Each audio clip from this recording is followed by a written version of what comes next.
आज हम लूणा मौन के काबिलियत की बातें करेंगे कि हमारा मौन क्या है। हमारा मौन लूणा महान सुनने का स्रोत है। हमारा हर एक विचार और हर एक चीज मौन से पककर परिपूर्ण होकर बाहर आती है। वह चीज संसार में बहुत आनंददायक होती है। जो पककर आता है मौन से वो लंबे समय तक टिकता है। जो नहीं पकता है वो लंबे समय तक नहीं टिकता। जिस बीज को हम धरती की मौन में गाड़ देते हैं वो बीज जितना ही धरती की मौन की गहराई में उतरता है उनकी जड़ें इतना ही वो खुले आकाश में फैलता है। ऐसे ही हमारा शरीर माँ के गर्भ की मौन में ही पकता है।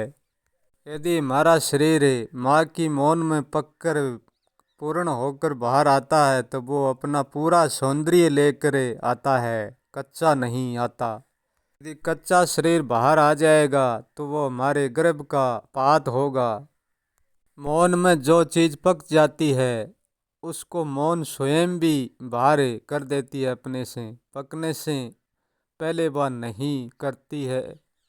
जो मौन में चीज़ पक जाती है वह समय के साथ खुद ही अलग हो जाती है मौन से।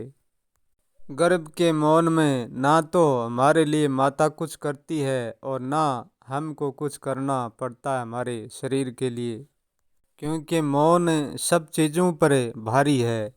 ऐसे ही हमारा विचार भी हमारी मौन में ही पककर परिपूर्ण होते हैं। मौन रहना बहुत महत्वपूर्ण है। जितनी मौन की गहराई से हमारा शब्द बाहर आते हैं उतना ही सुंदर बाहर फूल खिलते हैं। अथाग मौन की गहराई से हमारा विचार बाहर निकलते हैं तो हर व्यक्ति की हृदय को गहराई से छूते हैं। जितना मौन की गहराई से विचार आते हैं इतनी गहराई को छूते हैं। जब हमारा शब्द मौन में पक जाते हैं हमारा विचार तो हमें बोलना नहीं पड़ता, वो समय के ऊपर स्वयं ही बाहर आ जाएंगे। जो मौन के ऊपर से शब्द फेंकते हैं वो शब्द ज़्यादा दूर तक नहीं जाते, कि वो शब्द खोखले होते हैं, उनमें ज़्यादा जोर जाने का पावर नहीं होता है, गहराई नहीं छू सकते वो। शब्दों को हर कोई भी नकार सकता है, क्योंकि खोखले शब्द कुछ देर के लिए होते हैं फिर वे रुक जाते हैं। यदि हम हमारी मौन को संभाल कर रखेंगे तो हमारा सब कुछ संभल जाएगा। कच्चा विचार, कच्चा शब्द, कच्चा फल किसी को तृप्ति नहीं दे सकता। इतनी तृप्ति व्यक्ति चाहता है इतनी तृप्ति उनमें नहीं मिलती है। जो चीज़ मौन में पकती है वह मौन में ही पिघलती है। जो चीज़ खुले में तुरंत पकती है वह खुले में तुरंत ही पिघल जाती है। वह बात खोखली साबित होती है। पेड़ का यही धर्म होता है कि वो अपने फल को पका कर फेंके। ऐसे ही साधुता का यही अर्थ है कि वो अपना विचार मौन से पूर्ण पका कर संसार में बाहर लाए, पहले नहीं। आम पेड़ से पक जाता है तो फिर वो अस्तित्व का मोह नहीं करता, अपने आप ही गिर जाता है, क्योंकि वो संसार के लिए गिरता है। गिरता भी संसार को मिठास देने के लिए है। पके हुए फल हम खाएंगे तो कच्चे की तुलना में पक्के में बहुत अधिक आनंद होगा।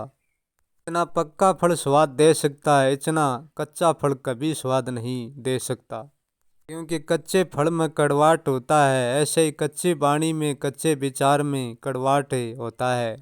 हर साधुता को अपनी वाणी को अपनी मौन में पकाना निश्चित चाहिए। स्वयं के लिए भी सुखदायक होगी और दूसरों के लिए भी सुखदायक होगी।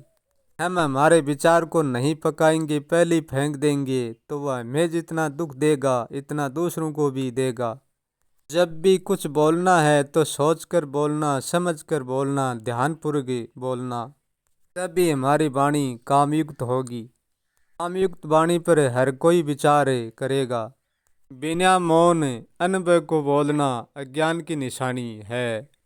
मौन के सत्य को वही जानता है जो पहले बड़बड़ाहट को जानता है। जो बड़बड़ाहट को समझ लेता है वो मौन को अच्छी तरह से समझता है। जो बड़बड़ाहट को नहीं समझता वो मौन को भी नहीं समझता।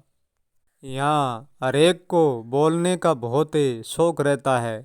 नकली बोले चाहे असली, उसको फर्क से कोई लेना देना नहीं है, सिर्फ बोलना चाहिए। मौन मुखी है, वो सोच समझ कर बोलता है, समय पर बोलता है। तो मन मुखी है, वो हर पल बड़बड़ाता है बिना समझे ही। जो बोलने का नेम जानता है वो शाश्वत को ही जानता है, क्योंकि सत्य का बोलने का टाइम होता है, असत्य का कोई टाइम नहीं। जितना ज़्यादा बड़बड़ाएगा इतनी ऊर्जा क्षीण होती जाएगी। जितनी ऊर्जा बड़बड़ाने में आती है वह बड़बड़ाने में खो जाती है। वह व्यक्ति सही ढंग से कोई लाभ नहीं ले पाता। बोलने का शौक कम करो और मौन को शौक अधिक करो, तब हमारा जीवन सुखमयी होगा। किसी को शांति का रास्ता अपनाना है तो मौन का रास्ता अपनाना पड़ेगा, क्योंकि हमारे आंदोलन को मौन ही कायम रखता है। कि मौन हमारे पलड़ों को अशांति की ओर झुकने नहीं देता है। सत्य का राज मौन के ध्यान में ही खुलता है। मौन ही हमें सहज समाधि तक ले जाता है। मौन के लिए कुछ करना नहीं पड़ता, ना करने का नाम ही मौन है।